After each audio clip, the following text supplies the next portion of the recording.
Dear friends from the Chinese and foreign media, good morning.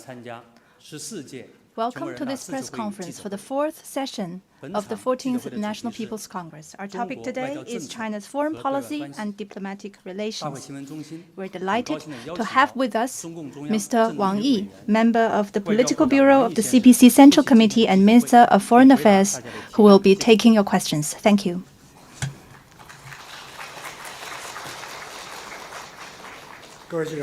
Friends from the media, good morning. I'm very pleased to meet you again. Today is the International Women's Day. Let me start by extending warm greetings to all women on this special day.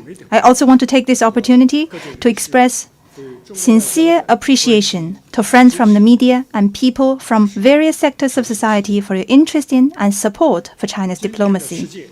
In today's world, changes unseen in a century are unfolding at a faster pace. Transformation and turbulence are intertwined, and wars and conflicts keep flaring up. In today's China, we are forging ahead at full speed in building a great country. Our national rejuvenation is unstoppable, and our country's international influence is rising steadily. Under the strong leadership of the Central Committee of the Communist Party of China, with Comrade Xi Jinping at its core, focusing on the central tasks of the party and the country, and following the guidance of Xi Jinping thought on diplomacy, China's diplomacy firmly safeguards state sovereignty, security and development interests, firmly upholds international rule of law and fairness and justice, firmly opposes all unilateral acts, power politics and bullying, firmly observes and fulfills our international obligations, and firmly stands on the right side of history. As the world's most important force for peace, for stability, and for justice, we have full confidence in the future of humanity. We stand ready to work with all like-minded countries to pursue the noble goal of building a community with a shared future for humanity and write new chapters of peace, development, and win-win cooperation for our times. With that, I'm ready to take your questions. Now the floor is open to questions. 第一个问题，请中央广播电视总台康辉先生提问，谢谢。谢谢主持人，王毅外长您好。中央广播电视总台央视记者提问：2025年对于中国特色大国外交来说是极不平凡的一年，而我们也注意到其中元首外交继续发挥着决定性的作用。您能否再具体介绍一下过去一年元首外交取得了哪些重要的成果？同时呢，我们也注意到2026年开年以来，习近平主席以多种形式同多国领导人保持着密切的沟通，所以也很关心在新的一年当中，中国的元首外交还会有哪些新的看点、新的重点？谢谢。China Central Television. 2025 has been a most extraordinary year in China's diplomacy. Could you walk us through what was achieved in the decisive head of state diplomacy in the past year? And we've seen that since 2026, President Xi Jinping has been maintaining close communication with leaders of many countries. So what highlights can we expect this year? Head of state diplomacy is the anchor of China's diplomacy. Navigating the international landscape over the past year, President Xi Jinping charted a course through rough waters with extensive head of state diplomacy, which was captured in a number of historic moments. President Xi had important meetings and carried out strategic communication with world leaders over the past year, pioneering new practices of dialogue and coordination between major countries. He visited Southeast Asia, Russia, Central Asia, and the Republic of Korea, building up the new momentum of good neighborliness and friendship. He hosted the Shanghai Cooperation Organization Summit in Tianjin and the China CELAC Forum, gathering new impetus for the great unity of the Global South. He attended a series of commemorations of the 80th anniversary of the victory of the Chinese People's War of Resistance against Japanese aggression and the World Anti-Fascist War, sounding a new, powerful call for safeguarding peace and justice. Through head of state diplomacy over the past year, the international community has had a better understanding of, has been drawn closer to, and has had greater trust in and higher expectation of China.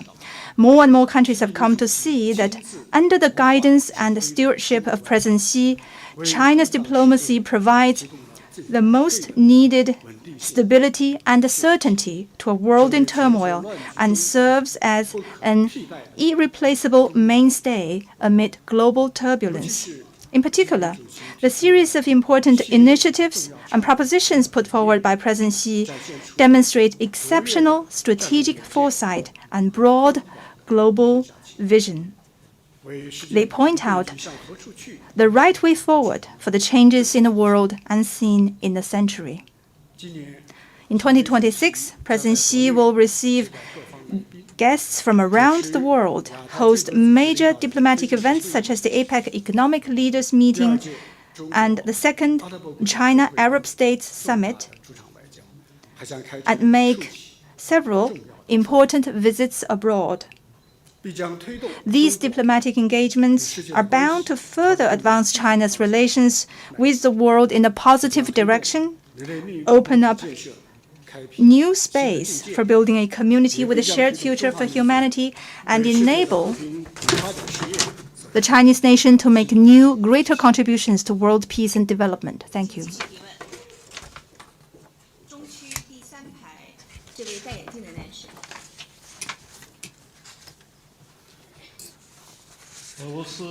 统村市提问：中国多次声明反对蓄意侵犯他国主权和安全的行为。面对复杂国际形势，中俄两个大国如何才能对抗重塑国际法和全球贸易规则的企图？谢谢。Sputnik News Agency. China has stated on many occasions its opposition to the deliberate infringement of other countries' sovereignty and security. Given the complex international situation, how will China and Russia, two major countries, counter the attempts to reshape international law and global trade rules? This year marks the 30th anniversary of the China-Russia Strategic Partnership of Coordination and the 25th anniversary of the China-Russia Treaty of Good Neighborliness and Friendly Cooperation. In a fluid and turbulent world, China-Russia relationship has stood rock solid against all odds. How is that achieved? I think the main reason is that the China-Russia Strategic Partnership of Coordination has been based on equality, respect, and mutual benefit since day one. It embodies the essence of a new type of international relations and represents the direction of a new type of major country relations. China and Russia are strategically independent. We always respect each other's core interests, do not impose the agenda of one on the other, and keep to the principle of non-alliance, non-confrontation, and not targeting any third party. China and Russia share a high degree of political mutual trust. Working back to back lies at the heart of this relationship. And the strong strategic resilience enables it to defy any external instigation or pressure. China and Russia act in close coordination. In major international and regional affairs, China and Russia share the broadest strategic consensus and closest strategic coordination, including defending international rules and order that you asked about.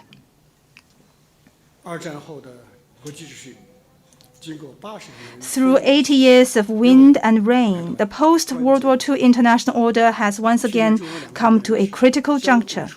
Last year, the heads of state of China and Russia attended the commemorations of the victory of the anti-fascist war in each other's countries. And the two sides issued 3 important joint statements on deepening comprehensive strategic coordination, cementing global strategic stability, and upholding the authority of international law. This has sent a clear message to the world about resolutely upholding the correct view of history on World War II, safeguarding the fruits of the victory of the war, and opposing unilateral bullying acts. 80 years ago, China and Russia together contributed to the building of the post-war order. Today, 80 years on, China and Russia together will add momentum to the advent of a multipolar world. Thank you. 谢谢，请大家继续提问。请南区第二排第二位女士，谢谢。谢谢主持人，我是深圳卫视直新闻的记者。中方宣布，今年11月将在深圳举行亚太经合组织第33次领导人非正式会议。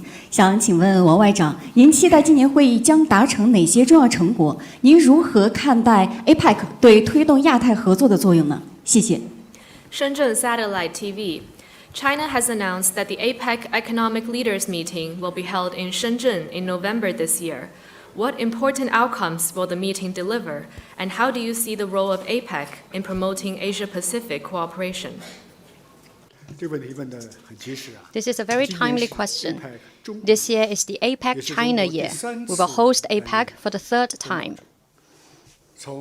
From Shanghai in 2001 and Beijing in 2014, to Shenzhen this year, APEC in the past 25 years has experienced ups and downs in regional cooperation and witnessed China's unwavering commitment to growing together with the Asia-Pacific. To be a good host, China will focus on one central objective throughout the whole year. That is, to translate the goal of building an Asia-Pacific community into action and turn its blueprint into reality. Decades have passed since the concept of Asia-Pacific community was first put forward. The idea must not stay on paper or remain just a vision. We hope to find an answer in Shenzhen, an answer that delivers broad consensus, clear priorities, and workable steps, so that people in the region can associate with and get into action in building an Asia-Pacific community. Through intensive communication with all parties, we have decided on this year's APEC theme, that is, building an Asia-Pacific community to prosper together. APEC Shenzhen will focus on the three priorities of openness, innovation, and cooperation, and once again chart the course and rally strength for Asia-Pacific cooperation at the crossroads. We will construct the main pillars of an Asia-Pacific community, align different pathways toward the free trade area of the Asia-Pacific, make appropriate arrangements for regional connectivity, and vigorously promote the transformation toward digital, smart, and green development. Throughout the year, the Chinese side will host over 300 events in cities across the country, with the participation of multiple Chinese provinces and municipalities. All APEC member economies will have the opportunity to contribute. Shenzhen is an important window on China's reform and opening up, a brilliant showcase of socialism with Chinese characteristics, and a frontier of innovation in the Guangdong, Hong Kong, Macau Greater Bay Area. We stand ready to work with all sides to promote a restart from APEC Shenzhen toward the goal of an Asia-Pacific community. Thank you.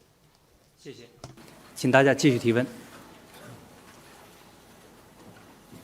请中区第三排第二位女士，谢谢。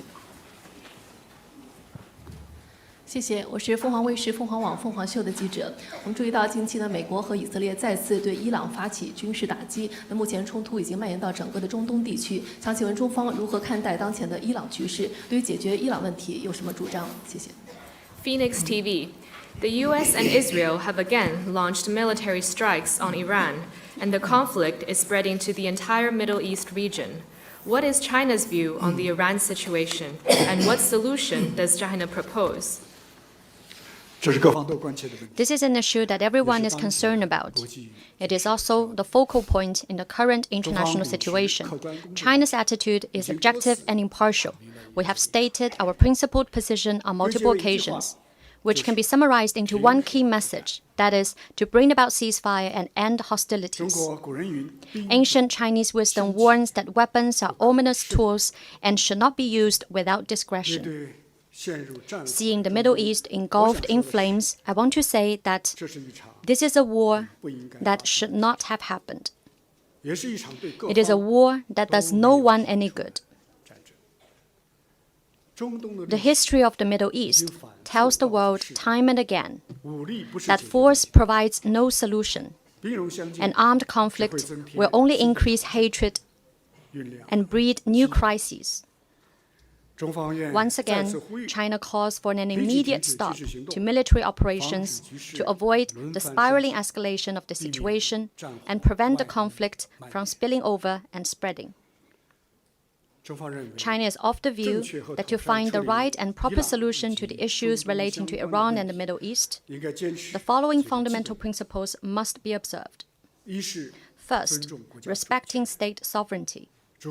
Sovereignty is the cornerstone of the current international order. We believe that the sovereignty, security, and territorial integrity of Iran and all countries in the Gulf region should be respected and must not be violated.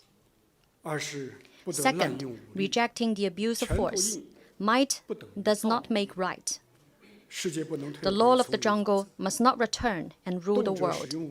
Willful use of force does not prove one's strength. Civilians are innocent and should not be victimized. Third, non-interference in internal affairs.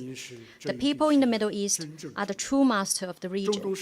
Middle Eastern affairs should be determined by regional countries independently. Plotting color revolution or seeking regime change will find no popular support. Fourth, promoting political settlement of hotspot issues. China always believes that peace is the most precious. All sides should return to the negotiating table as quickly as possible, resolve differences through equal dialogue, and make efforts for realizing common security. Fifth, major countries should play a constructive role and use their strength in goodwill. Another ancient Chinese adage reads, "When benevolence and justice are not practiced, the position of strength shifts." Major countries should act in the spirit of justice and righteousness and contribute more positive energy to peace and development of the Middle East. As a sincere friend and strategic partner, China stands ready to work with Middle Eastern countries to implement the Global Security Initiative and restore order to the Middle East, restore tranquility to the people, and restore peace to the world. Thank you. 请大家继续提问。南区第一排这位女士。谢谢主持人，我是新加坡亚洲新闻台 CNA 记者。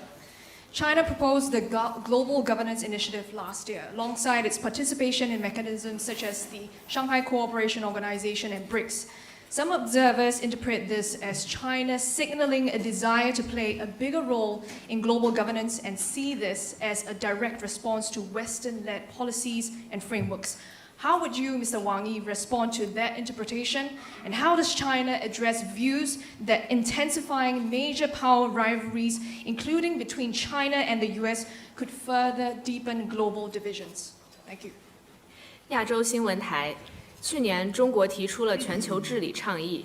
一些观察人士认为，中国提出该倡议以及参与上合组织、金砖国家等机制，表明中方希望在全球治理中发挥更大作用，直面西方主导的政策和机制。您对此有何回应？有观点认为，包括中美在内的大国竞争加剧，可能进一步加深全球分歧。您对此怎么看？我愿向大家介绍一下。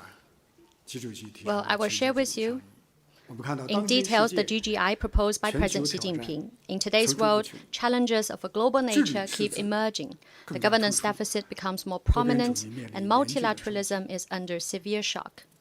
The Global Governance Initiative, GGI, put forward by President Xi Jinping could not be more timely and was quickly echoed by over 150 countries and international organizations. The UN Secretary-General commented on the spot that the core concepts of the GGI align closely with the values upheld by the UN. China then initiated the Group of Friends of Global Governance, which was launched successively at the UN headquarters in New York and its office in Geneva. Many countries, especially Global South countries, joined the group with great enthusiasm. Why is the GGI able to draw such widespread response? I believe the key lies in the 5 major principles advocated by the GGI, namely sovereign equality, international rule of law, multilateralism, a people-centered approach, and real actions. They meet the common expectations of the international community and reflect the shared aspirations of people from all countries.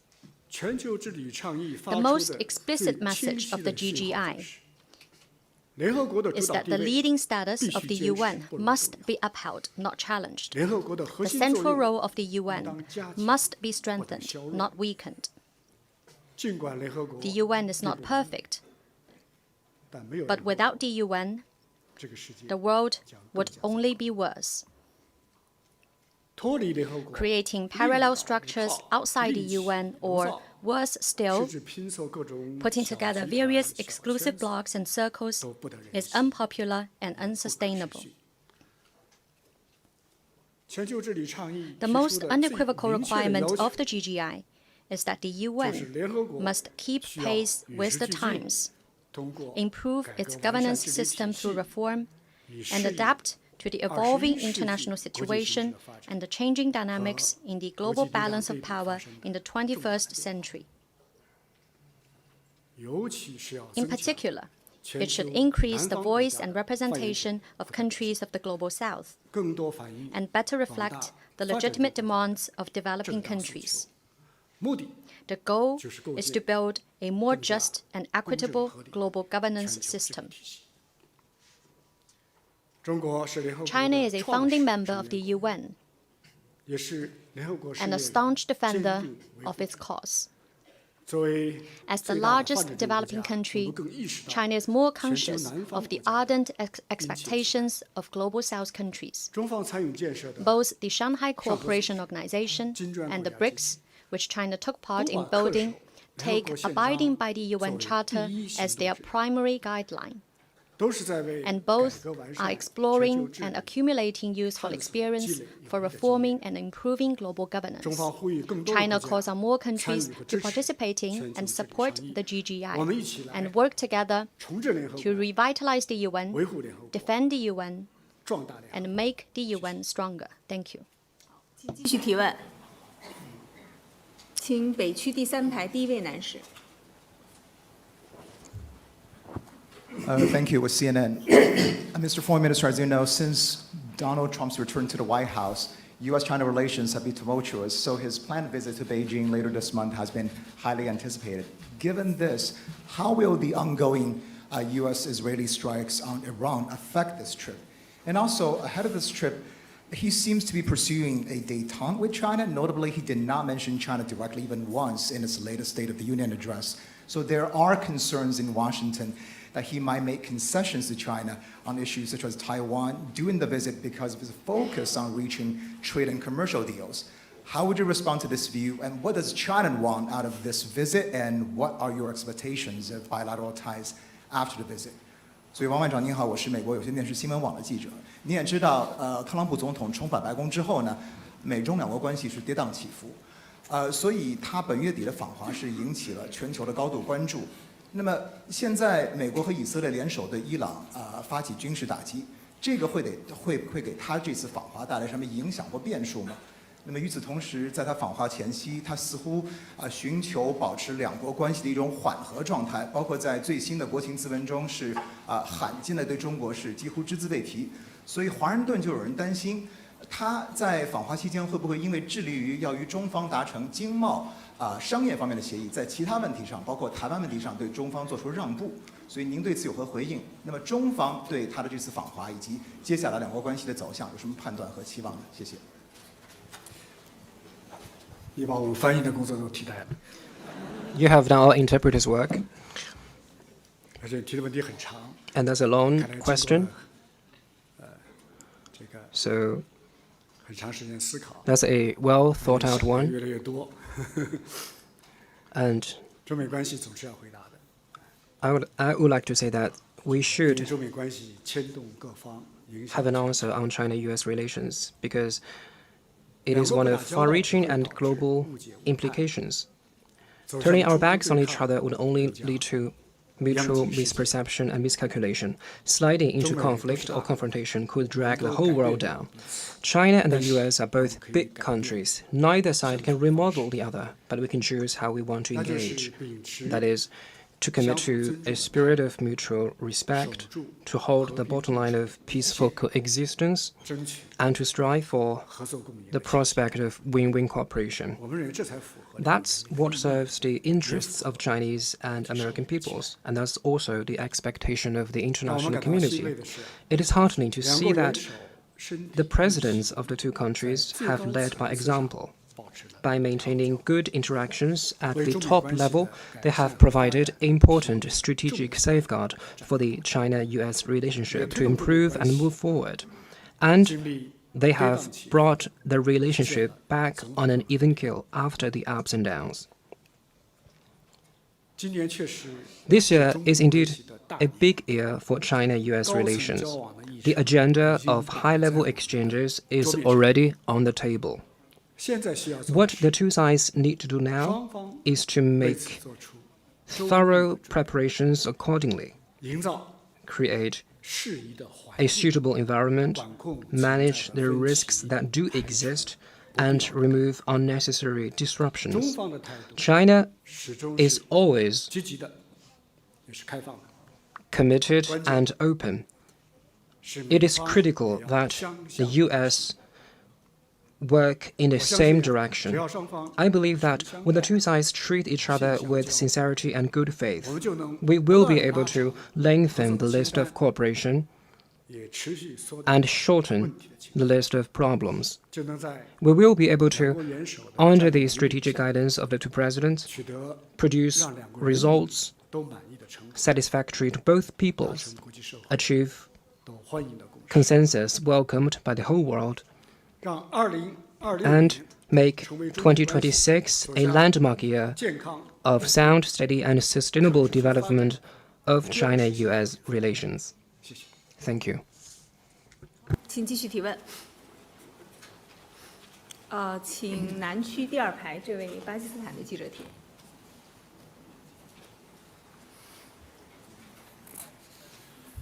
I represent Associated Press of Pakistan. China's neighborhood has not been tranquil last year as several countries experienced change of government and tension and dispute between regional countries were on the rise. How does China view the situation in the region, and what does China expect to achieve this year in its neighborhood diplomacy? Thank you. 巴基斯坦联合通讯社，我们注意到去年中国周边环境并不太平，多国政局出现变化，地区国家间矛盾争端有所增多。中方如何看待周边形势？对今年周边外交有何展望？ Neighbors helping neighbors and building an amicable neighborhood is part of Chinese tradition and culture. China always places the neighboring region in a priority position of its diplomatic agenda. President Xi Jinping has put forth the principle of amity, sincerity, mutual benefit, and inclusiveness for China's neighborhood diplomacy in a new era. Last year, the CPC Central Committee held the first conference on work related to neighboring countries, which set the goal of building a community with a shared future with neighboring countries. This shows that our understanding of and commitment to the neighboring region are deepening, and this is also welcomed and supported by the neighboring countries, including Pakistan. The world is entering a period of turbulence, but Asia has managed to maintain overall stability and rapid growth, contributing over 60% of global growth in the past year. This is no easy feat, but a result of the collective efforts of China and the neighboring countries. Surely, there are often political changes within countries in the region, and complex, sensitive issues left from history still exist between countries. But the underlying character of good neighborliness and friendship remains unchanged, and the prevailing trend of win-win cooperation remains unchanged.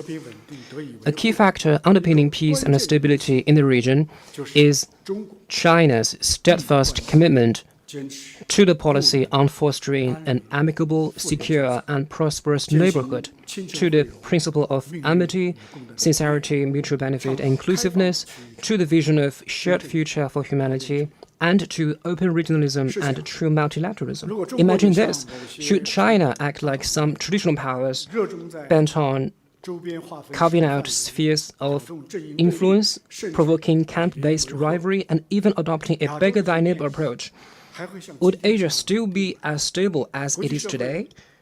Would the international community still be able to benefit from the development opportunities of Asia? Facts show that China is always an anchor for regional security, an engine for development and prosperity, and a champion of the shared values of Asian countries. We are happy and proud to play this role, and we stand ready to step up such efforts in the future. Thank you. 谢谢，请提下一个问题。请北区第5排第1位女士，谢谢。是的。谢谢主持人，外长您好。中国新闻社、中国新闻网记者提问：随着越来越多中国企业和公民走出去，中国的海外利益日益拓展，外交为民的责任也更重了。外长能否介绍外交部将如何更好保护海外中国公民和企业的合法权益？谢谢。China News Service. As more Chinese enterprises go global and more citizens travel abroad, Chinese interests overseas are growing, which means greater responsibility of serving the people through diplomacy. How will the Foreign Ministry better protect the legitimate rights and interests of Chinese people and businesses overseas? Serving the people is the abiding mission of the diplomatic work of the People's Republic of China. And strengthening the system of safety protection for Chinese nationals and interests overseas is the unremitting pursuit of the Chinese Foreign Service in a new era. A few figures for you.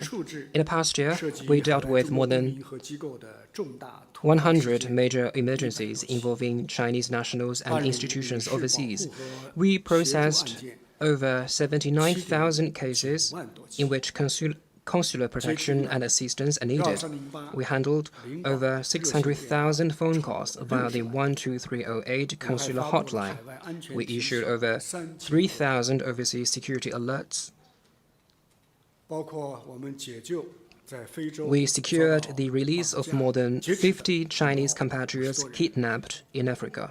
And we worked with neighboring countries to crack down on online gambling and telecom fraud, bringing back tens of thousands of individuals. In the past year, we firmly protected the legitimate and lawful rights and interests of Chinese companies abroad, and we urged governments of host countries to protect the safety of Chinese personnel and projects. At the same time, we resolutely countered unwarranted suppression targeting Chinese companies and helped them strengthen risk preparedness and the ability to defend their interests through legal means. Our diplomats are posted everywhere in the globe, and they have a strong sense of mission. Some of them are stationed for years in regions affected by conflicts and turmoil. Some are exposed to a high risk of diseases every day. And some even work and live in modified shipping containers or at high altitudes with severely thin air, but they fulfill their duties with no complaint or regret. As we speak, our embassies and consulates in Iran and other Gulf states are working hard to ensure the evacuation and safety of Chinese nationals. Let me put it this way. Where there is the Chinese flag flying, there are Chinese diplomats on duty. Where there is want or need from Chinese compatriots, there is heartwarming care of the party and the government. I want to say this to all fellow Chinese abroad. While you may be facing a world of chaos and turbulence, you have behind you a motherland as firm as a rock. We will, as always, put our people first, further strengthen overseas security protection capabilities, and build a security risk prevention system that covers the entire globe. Thank you. 谢谢，请大家继续提问。请南区第3排第2位女士，谢谢。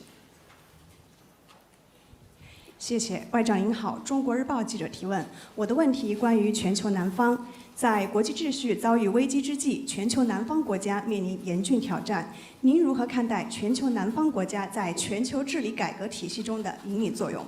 同时，我们也看到今年以来国际形势出现了重大变化，单边主义和强权法则抬头。请问如何才能实现中方一直所倡导的全球南方的团结自强？谢谢。 China Daily.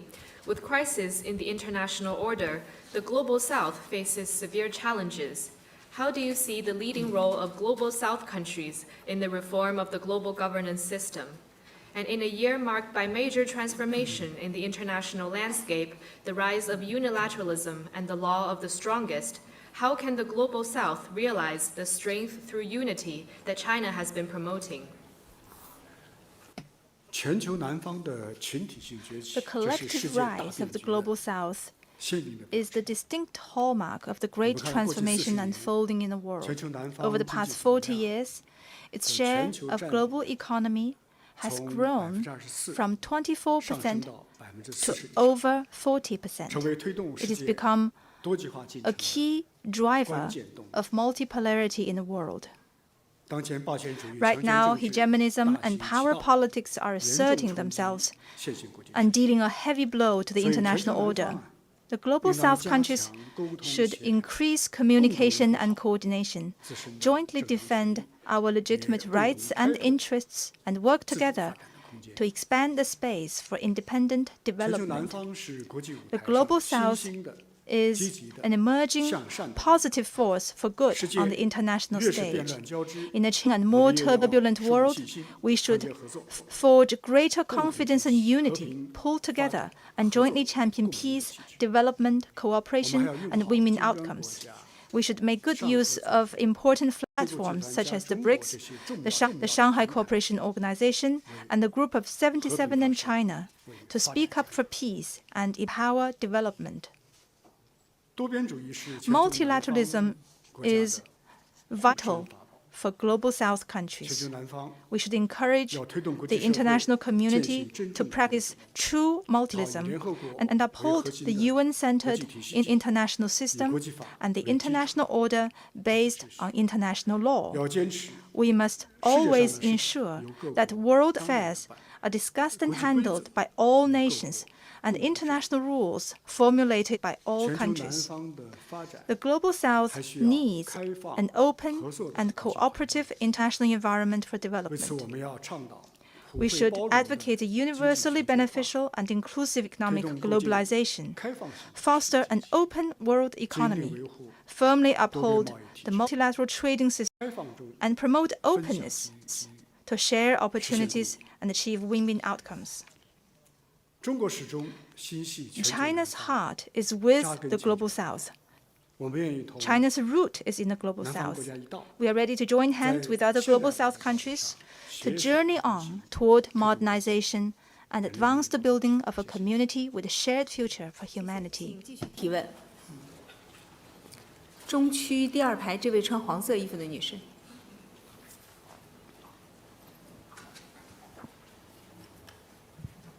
Good morning, Efe from Spain.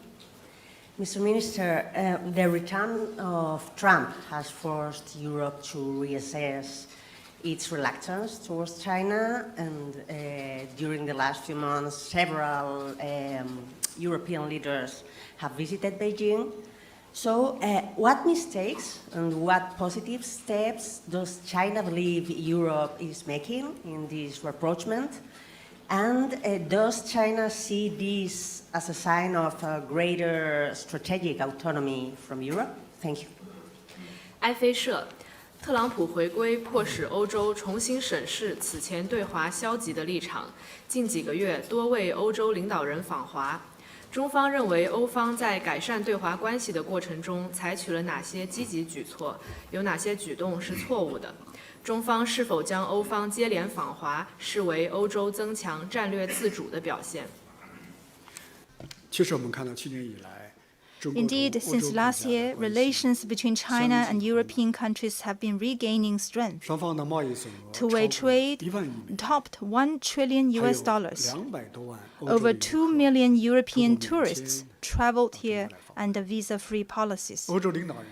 And on top of that, European leaders paid a number of visits. Interactions are getting closer. A host of new cooperation agreements have been reached. Facts have shown that China-Europe relations draw stability from shared interests and certainty from mutually beneficial partnerships.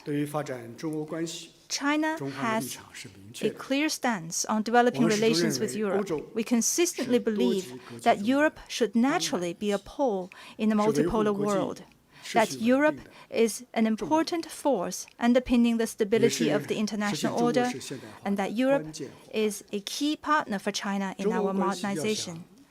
For China-Europe relations to stay steady and sound, it is crucial for Europe to have a correct perception of China. We are witnessing a growing consensus among wise minds in Europe that China is not a competitor, but a global partner. This is especially true among young people. They are looking at China in a more objective and positive way. In trade and economic ties, China and Europe are mutually complementary. A dynamic balance is entirely within reach amid growing ties. As testified by the facts in China-Europe cooperation, interdependence is not a risk. Intertwined interests are not threats. And openness and cooperation will not weaken economic security. But building walls and barriers will only lead to self-isolation. We're glad to see European friends stepping out of the small attic of protectionism and walking into the fitness club of the Chinese market to build their strength and competitiveness. Thank you. 谢谢，请大家继续提问。请中区第4排第2位女士，谢谢。谢谢主持人，外长您好，总台 CGTN 记者提问。众所周知呢，当前巴以冲突延宕，同时呢，我们也看到加沙的停火脆弱，美国提出来建设所谓和平委员会。 来解决加沙问题，还有战后的安排，想请教您，中国如何推动巴勒斯坦问题的真正解决？谢谢您。CGTN, the Palestinian-Israeli conflict has not come to an end, and the ceasefire in Gaza is fragile. The U.S. has created a board of peace to deal with the Gaza issue and post-war arrangements. How will China promote the true resolution of the Palestinian question? The situation in Gaza tests the very foundation of international justice. The international efforts that enabled the ceasefire are welcome, but hard work still lies ahead to consolidate the ceasefire, advance reconstruction, and find a comprehensive and lasting solution to the question of Palestine. There is only one equitable and widely recognized solution to the Palestinian question. which is the two-state solution. Any other arrangement or new mechanisms must reinforce rather than undermine the two-state solution. The international community should not allow the Palestinian question to be marginalized again. The UN has a greater responsibility to play a lead role in driving the process. Turmoil and war need not be the fate of the Palestinian people. Like people elsewhere, they have a legitimate right to be free from war and to enjoy peace and development. As a responsible major country, China will continue to support Palestine's just cause of pursuing legitimate national rights and facilitate international efforts to restore justice to the Palestinian people. Thank you. 谢谢，请大家继续提问。请北区第一排第4位男士。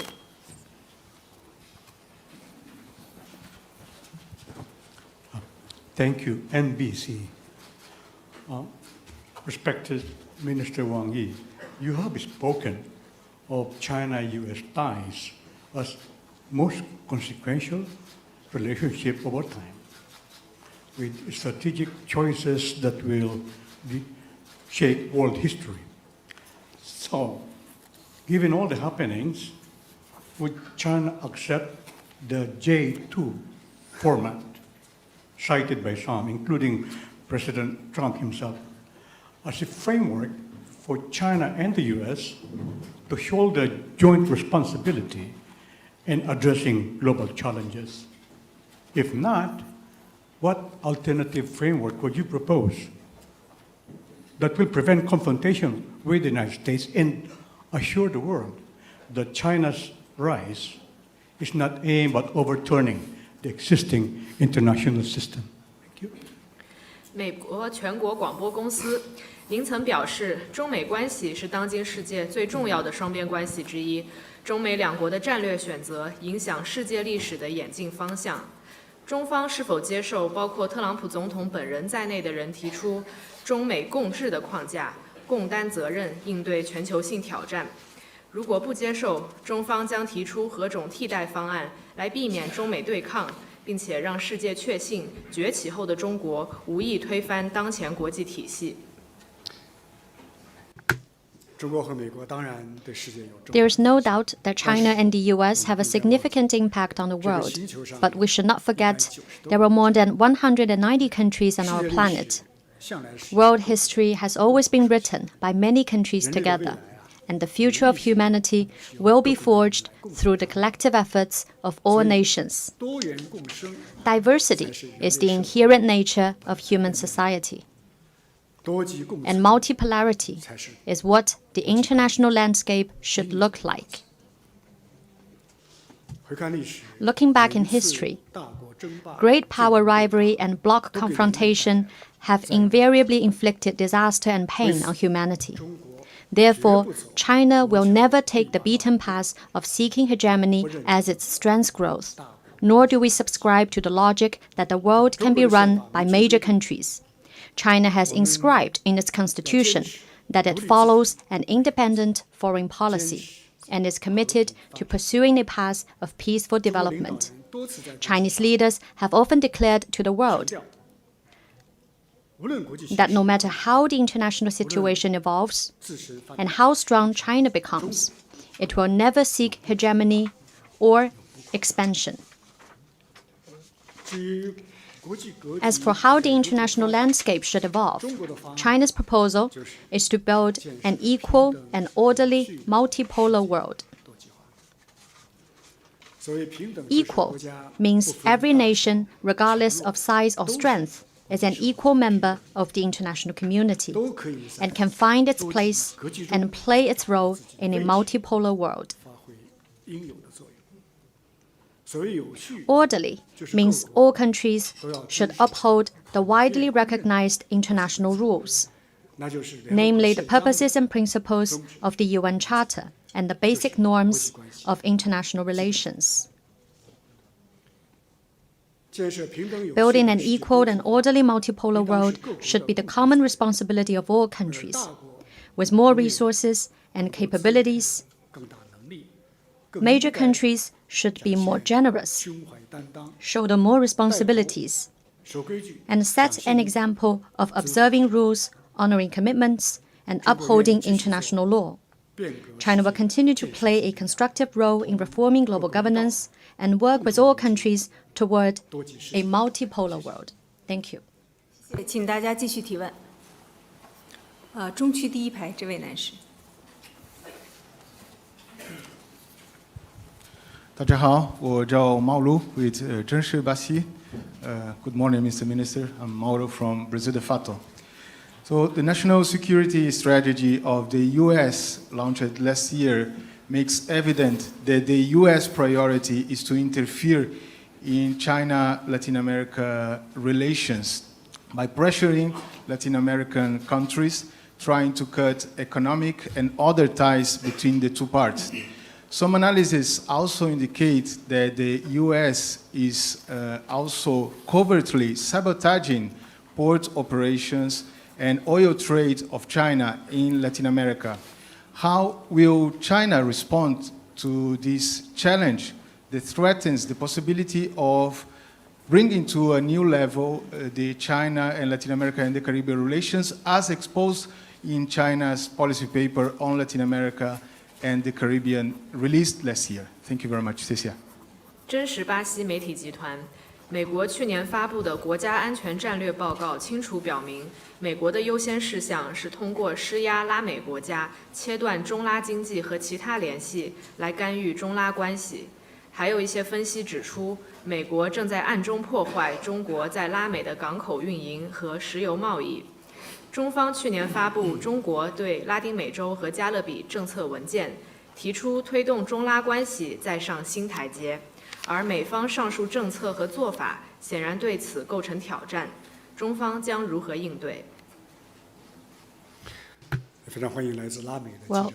you are most welcome, friends and media from the Latin American countries. 21世纪的国际舞台 Old scripts from the 19th century shouldn't be acted out on the international stage of the 21st. 拉丁美洲的资源 The resources of Latin America and the Caribbean LAC belong to the people there. The path of LAC countries should be chosen by their people. 与谁交朋友 And the choice of friends is a decision for LAC countries alone. 中拉合作 China-LAC cooperation is about the mutual help and support between Global South countries. 回看过去半个 Looking back, China-LAC relations grew significantly over the past 50-plus years. 在于中 The key lies in the fact that China always respects Latin American people 坚持同 and commits to equal treatment and mutual benefit with LAC countries. 我们从来不搞 We never engage in geopolitical schemes, 也从来不 nor interfere in other countries' internal 我们也 affairs, 从不要求 nor ask others to pick sides. 去年的中拉 At last year's ministerial meeting of the China CELAC Forum, 我们共同启 we 动 jointly launched 5 programs for solidarity, development, civilization, peace, and people-to-people bonds, 我们共同擘画了 drawing a blueprint for China and LAC countries' joint march toward modernization. 我愿再次强调，中拉 I would like to emphasize that cooperation between China and LAC countries does not target any third party and should not be subject to interference by any third party. We have great confidence in the future of China-LAC relations. No matter how the situation evolves, China stands ready to work with LAC countries toward building a China-LAC community with a shared future and spreading the benefits of our comprehensive cooperative partnership to more people on both sides. Thank you. 请大家继续提问。请南区第一排第4位男士，谢谢。谢谢主持人。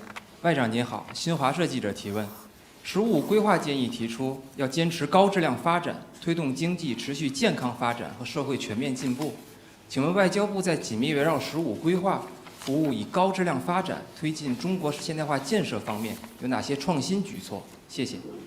Xinhua News Agency, the recommendations for the 15th Five-Year Plan for Economic and Social Development underline the need to pursue high-quality development and drive sustained, sound economic development and all-around social progress. What new measures will the Foreign Ministry take in connection to the 15th Five-Year Plan to contribute to the advancement of Chinese modernization through high-quality development? The 15th Five-Year Plan offers a new blueprint for China's development and a new vision of win-win cooperation with the rest of the world. This is the first year of its implementation. China's diplomatic service will actively coordinate resources at our disposal to create a more favorable international environment for China's high-quality development and modernization. There are three priorities. First, we will continue to be an enabler of high-standard opening up, leveraging high-level exchanges and major diplomatic events. We will continue to facilitate high-quality development of the Belt and Road Initiative, expand the network of high-standard free trade areas, keep industrial and supply chains stable and smooth, and secure a fair, open, and non-discriminatory environment for Chinese companies operating abroad. Second, we will continue to expand the fast track for people-to-people exchanges. To date, we have granted unilateral visa exemption to 50 countries and made mutual visa-free entry arrangements with 29 countries. Last year, as many as 73% of visitors came visa-free. Going forward, we will continue to refine cross-border travel policies, further leverage the benefits of visa-free entry, and upgrade support services. The goal is to both make it more convenient and comfortable for foreigners to travel and live in China, and make it safer and smoother for Chinese citizens to travel abroad. Third, we will continue to open new windows of connectivity. We will innovate and upgrade the program of Beyond the Capital diplomatic tour, and speed up the building of an information platform for high-quality development envisioned by the 15th Five-Year Plan. These efforts will help China's subnational entities better access global resources, share governance experience, and expand international cooperation. In this way, the diplomatic service will be able to better empower development across the country. 中区第4排那位尼日利亚记者。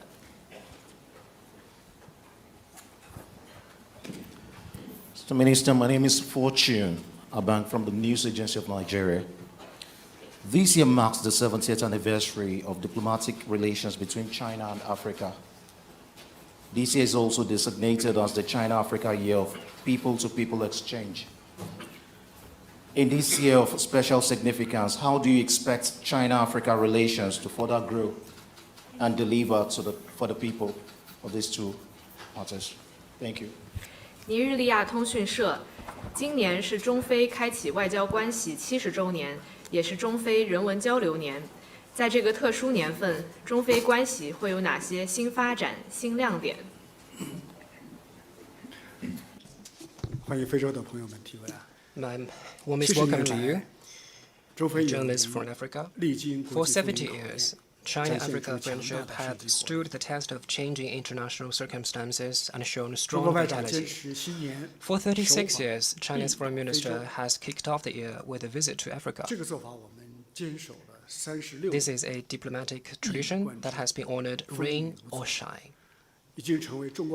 And this consistency reflects the spirit and commitment of China's diplomacy. During my visit to Ethiopia early this year, people fondly recalled the touching scenes of Premier Zhou Enlai's visit to Africa. Then in Tanzania, people still cherished the memory of Chinese assistance in building the Tazara Railway. And many young Chinese engineers and workers who laid down their lives for it and would never make it home. It's no exaggeration to say that China-Africa friendship has been passed down from generation to generation, forged heart to heart, and built with sweat and blood. In this new era, President Xi Jinping deeply values the bond with China. He emphasizes sincerity, real results, amity, and good faith in working with Africa, always reminding us of our friendship and shared interests with the continent. This approach has helped to take China-Africa cooperation to new heights. We're just 2 months into 2026, and already President Xi has sent 3 letters or messages to our African brothers and sisters. Namely, a letter of congratulation on the launch of the China-Africa Year of People-to-People Exchanges, a reply to veterans of Zimbabwe's liberation struggle, and a congratulatory message to the African Union Summit for the 14th year running. It's clear from these messages that China's top leader wants the torch of China-Africa friendship to be passed from generation to generation, and Africa can count on China's steadfast support for its development and revitalization. This year, China-Africa relations will see many new developments, 3 of which I'd like to draw your attention to.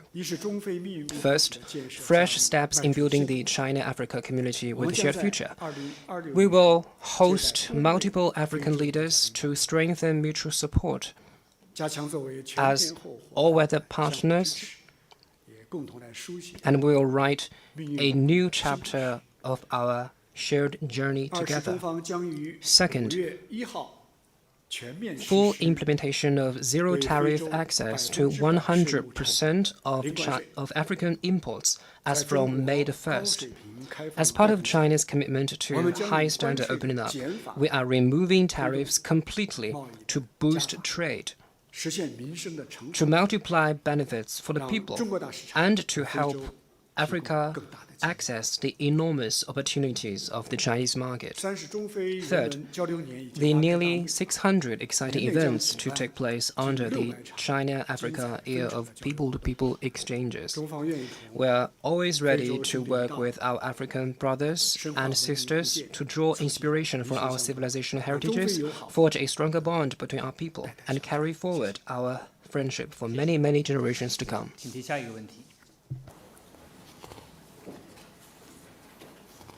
请中区第2排第2位女士，谢谢。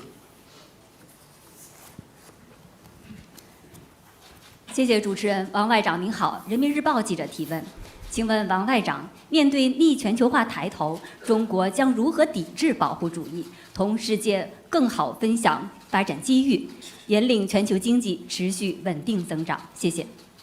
People's Daily, faced with the backlash against globalization, how will China resist protectionism, better share opportunities with the world, and lead the sustained and steady growth of the world economy? The world economy is facing headwinds, and globalization is suffering a backlash. We're seeing that a certain country is erecting tariff barriers and pushing economic and technological decoupling. This is no different from using kindling to put out a fire. You will only get burned. President Xi has reminded everybody that it's impossible to channel the vast ocean of the global economy back into isolated lakes. It just runs counter to the tide of history. Pursuing protectionism is akin to locking oneself in a dark room. It may keep out wind and rain, but it also shuts out light and air. The problems facing economic globalization can only be addressed through more sustainable development and more equitable and effective governance. To this end, President Xi has called for promoting an economic globalization that is universally beneficial and inclusive. The goal is to make the pie of economic globalization bigger and, more importantly, divide it more fairly. The principle is to leave no country behind and halt the widening wealth gap. The pathway is to encourage countries to draw on each other's strengths and share opportunities through economic openness, and pursue common development and mutual success through convergent interests. China not only talks the talk, but walks the walk.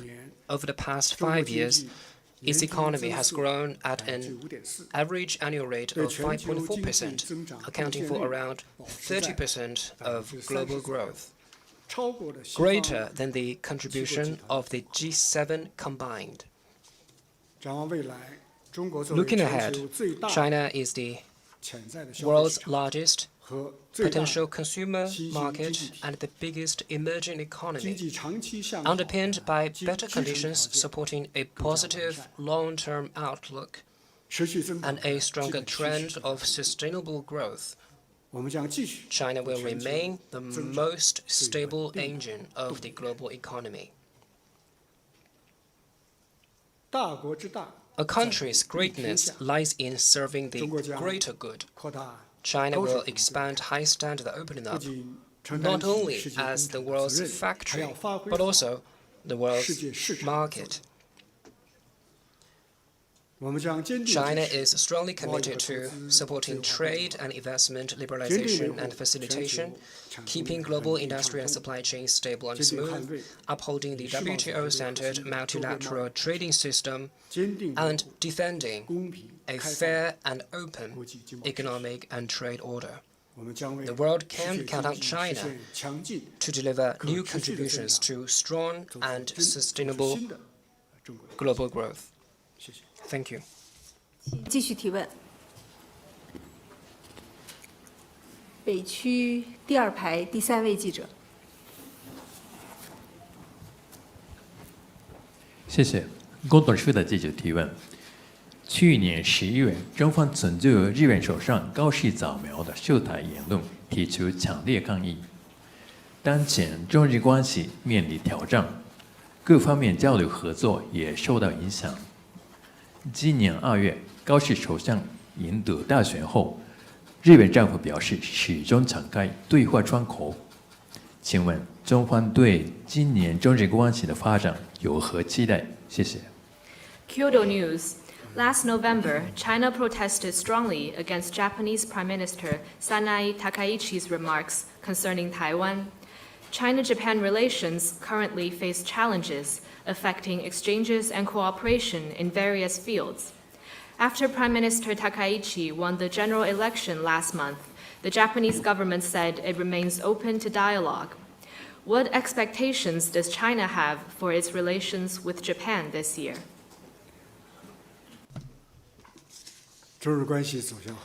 The future of China-Japan relations hinges on Japan's choice. Last year marked the 80th anniversary of the victory of the Chinese people's war of resistance against Japanese aggression. In such a special year, Japan should have deeply repented of the wrong path it chose, including its brutal invasion and colonization of Taiwan. Yet, the current Japanese leader claimed that a Taiwan contingency could constitute a survival threatening situation for Japan, and under which Japan may exercise its so-called right of collective self-defense. It's well known that the right of self-defense shall be invoked only when a country has come under armed attack. One would ask, since Taiwan affairs are purely China's internal affairs, what gives Japan the right to interfere? Why is Japan entitled to invoke self-defense if anything happens in China's Taiwan region? Is exercising the right of collective self-defense simply a way to hollow out Japan's pacifist constitution, which renounces the right of belligerency? Given that Japanese militarists had used survival-threatening situation as the pretext for launching aggression, such rhetoric can only make the people in China and the rest of Asia alert and deeply worried. Where exactly is Japan headed? This year also marks another significant 80th anniversary, that of the opening of the Tokyo trials.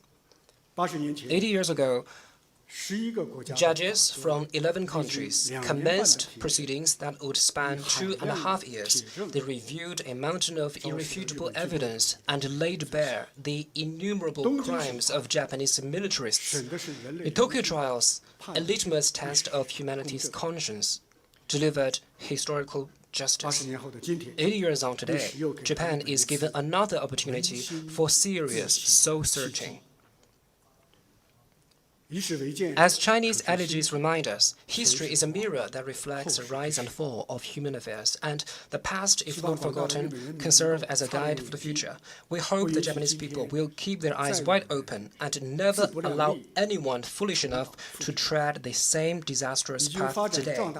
A strong China with 1.4 billion people will never allow anyone to justify colonialism or reverse history's verdict on aggression.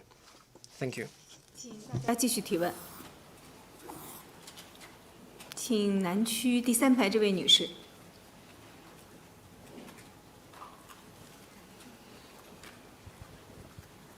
Good morning. Question from Antara Indonesia National News Agency.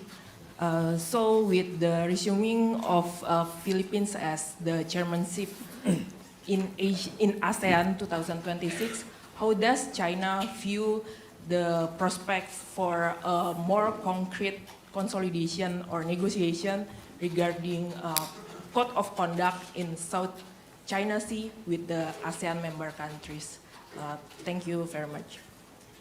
印尼安塔拉通讯社，菲律宾已接任2026年东盟轮值主席国，中方如何看待与东盟国家磋商达成实质性有约束力的南海行为准则的前景？ The South China Sea is home to the world's busiest, safest, and freest shipping lanes. Over the past year, cooperation in the South China Sea has kept a sound momentum. China had in-depth discussions with Indonesia on joint maritime development. China held bilateral dialogue with Malaysia on maritime issues and carried out cooperation with Vietnam on sustainable fisheries development. Just recently, Chinese Coast Guard successfully rescued over a dozen Filipino crewmen distressed at sea. All these are ample proof that peace, cooperation, and friendship should be the new narrative of the South China Sea. Making waves wins no hearts, and fomenting trouble finds no takers. Yet lasting peace and stability requires solid institutional support. As we continue with the full and effective implementation of the Declaration on the Conduct of Parties in the South China Sea, consultation on a Code of Conduct in the South China Sea, COC, as you mentioned, has reached crunch time. All relevant parties look forward to wrapping it up this year. Together with the parties, China has the confidence and the resolve to remove interference, bridge differences, expand common ground, and reach an agreement as soon as possible. The COC will provide the golden rules for the parties to effectively manage differences, build trust, and advance cooperation. We also hope that as this year's ASEAN chair, the Philippines will recognize and fulfill its responsibility, resist the pull of self-interest, and play a positive role for peace and stability in the region. Thank you. 请大家继续提问。请中区第6排这位男士。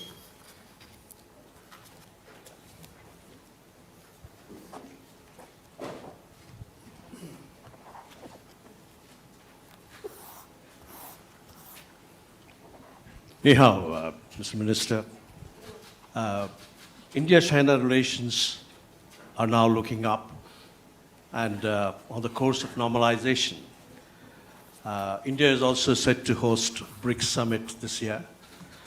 And how does China view where the relations currently stand and look at their progress and their future trajectory in the current state of very volatile global situation?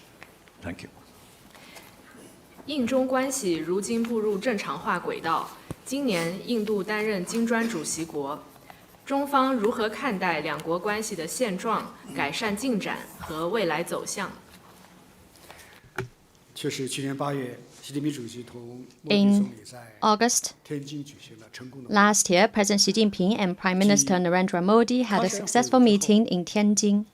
Building on the fresh start enabled by the Kazan meeting in 2024, it brought about further improvement in China-India relations. Both sides are earnestly implementing the important understandings of our leaders. We are heartened to see re-energized interactions at all levels, a new record in bilateral trade, and closer people-to-people exchanges. All this has brought tangible benefits to the two peoples. As each other's important neighbors and members of the Global South, China and India enjoy profound civilizational ties and share extensive common interests. Mutual trust and cooperation is beneficial to the development of the two countries, while division and confrontation is detrimental to the rejuvenation of Asia. The two sides should follow the direction set by our leaders, remove interference, and advance toward the same goals. First, we must maintain the correct strategic perception of each other as partner rather than rival, an opportunity instead of threat. Second, we must uphold good neighborliness and friendship, and jointly safeguard peace and stability in the border areas. Third, we must focus on development, which is the biggest common denominator of our two countries, and produce more visible outcomes of practical cooperation. Fourth, we must step up to the plate and support each other's BRICS presidency over the next 2 years.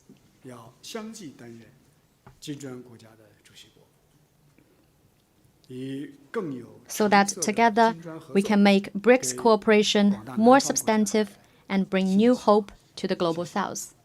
Thank you. 请提下一个问题。请北区第一排第二位女士，谢谢。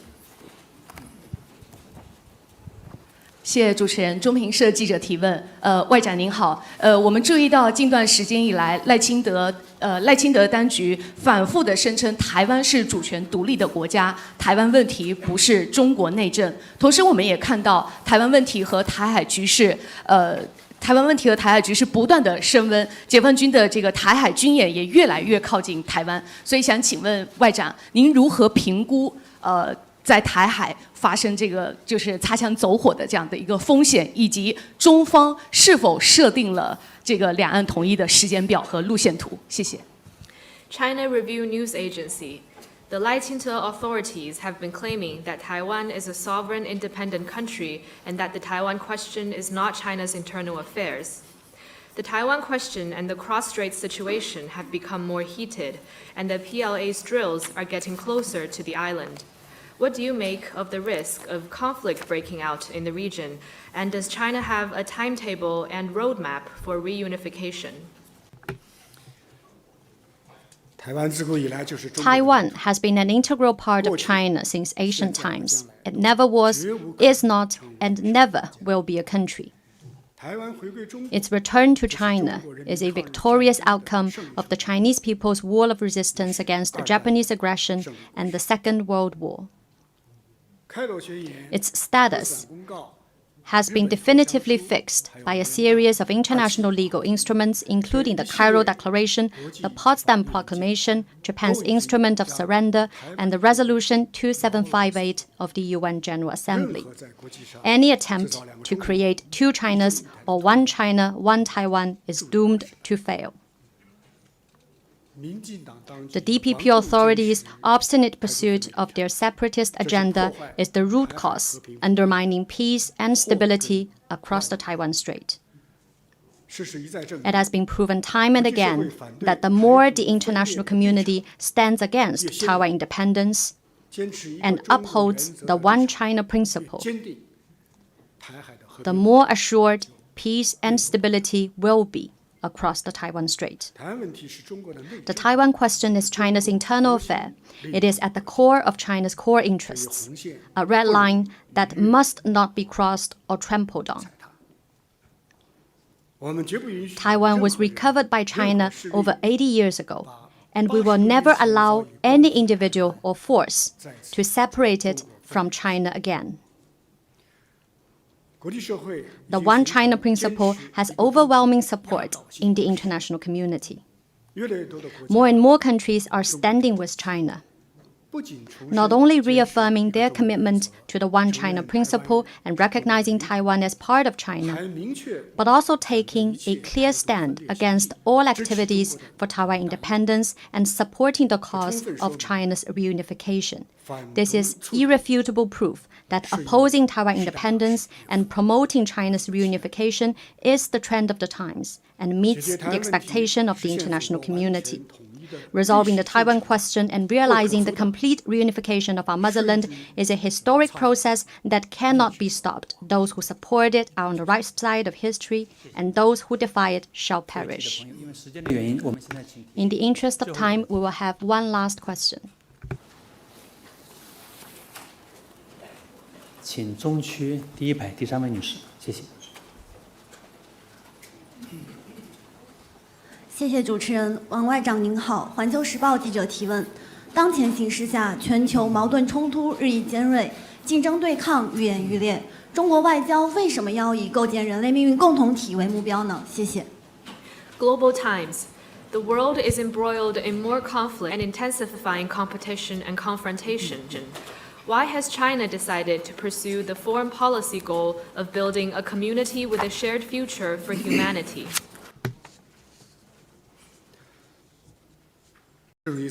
You're right in saying that humanity finds itself in an era fraught with challenges. Throughout history, even in the darkest times, there have always been those who never stopped chasing ideals and light. President Xi Jinping is such a pioneer.